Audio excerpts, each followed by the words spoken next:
warahmatullahi wabarakatuh. Perkenalkan, nama saya Rina Aurelia Putri.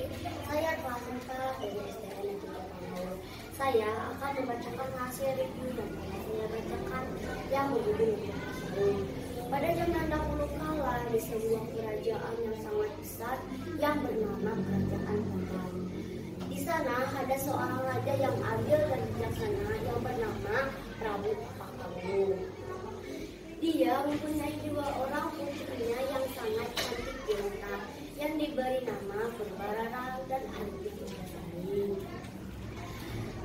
Dan setelah mendekati akhir hayatnya, Prabu Tapak-Kawu menunjuk Purbasari lah untuk menjadi penggantinya. Sedangkan Purbarara yaitu kakaknya tidak setuju kalau adiknya yang menjadi penggantinya. Seharusnya dialah. Gerutu Purbarara kepada Indrajaya, yaitu tunangannya. Kata Purbarara yaitu, Purbasari tidak pantas untuk menjadi pengganti ayahandaku. Seharusnya akulah yang menjadi penggantinya, bukan adikku. Dia berbilang kepada Indrajaya. Lalu Indrajaya pun ikut tidak setuju. Seharusnya tunangannya yaitu Purbarara lah yang menjadi pengganti ayahandanya. Dan akhirnya pun Purbarara dan Indrajaya memanggil nenek sihir untuk mengutuk Purbasari yang tadinya kulitnya putih dan bagus dan halus, sekarang menjadi luka-luka dan bernanah. Dan sekarang Purbarara gembira melihat adiknya yang luka-luka karena dia ingin mengusir adiknya yang ditunjuk oleh ayahandanya untuk menjadi penggantinya. Dan Purbarara berkata, orang yang luka-luka seperti itu tidak pantas menjadi pengganti ayahandaku. Dia harus diasingkan ke dalam hutan. Gerutu Purbarara kepada semua orang yang ada di kerajaan tersebut. Dan Purbasari pun diasingkan ke dalam hutan pati dengan seorang prajurit. Masih ada banyak orang lah yang baik hati yang membuatkan pondok kecil untuknya. Purbasari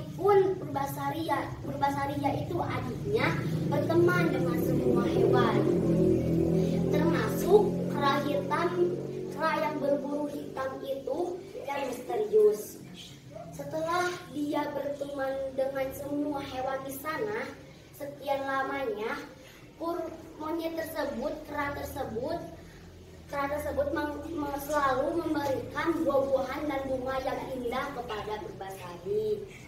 Dan kera tersebut duduk bersemedi di tempat yang sepi. Dan tiba-tiba tanah yang dataran rendah tersebut mengeluarkan air yang sangat banyak dan menjadi telaga yang kecil. Dan si kera tersebut mengajak Purbasari untuk mandi di telaga tersebut. Dan Purbasari pun mau. Dia mandi di telaga tersebut. Tidak lama kemudian kulitnya yang tadinya luka-luka bernanah sekarang menjadi putih kembali seperti semula. Purbasari sekarang sangat senang sekali setelah dia bercermin di telaga tersebut. Dia sangat gembira karena kulitnya kembali seperti dahulu kala. Dan kera tersebut mengajak main Purbasari ke hutan yang lainnya. Dan Purbarara yaitu kakaknya berpikiran untuk menjenguk adiknya Purbasari yang ada di hutan pati tersebut. Dia mengajak para prajurit untuk ke hutan pati untuk menjenguk adiknya.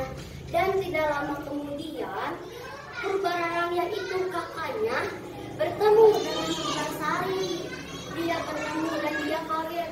Oh, ternyata Purbasari sekarang sudah lekas sembuh seperti kulitnya yang dahulu kala. Dan dia merasa kaget. Dia sangat terkejut karena melihat adiknya yang sangat cantik tersebut.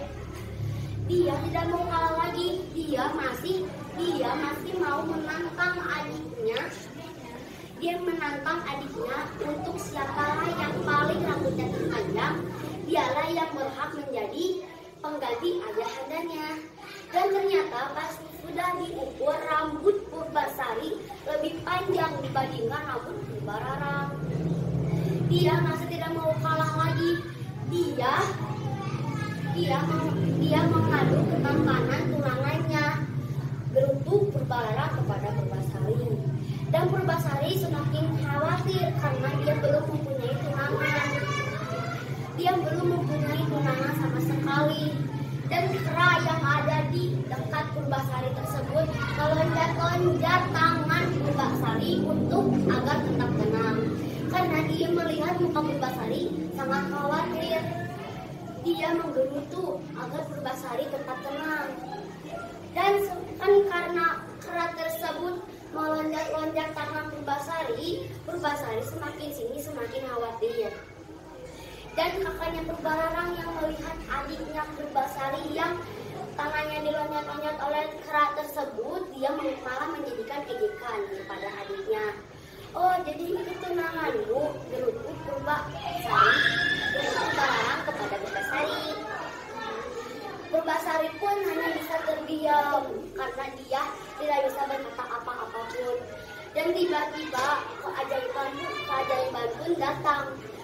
Kera yang tadinya hewan tersebut, yang berbulu hitam tersebut, dia duduk bersemedi dan tiba-tiba yang tadinya dia hewan tersebut menjadi manusia.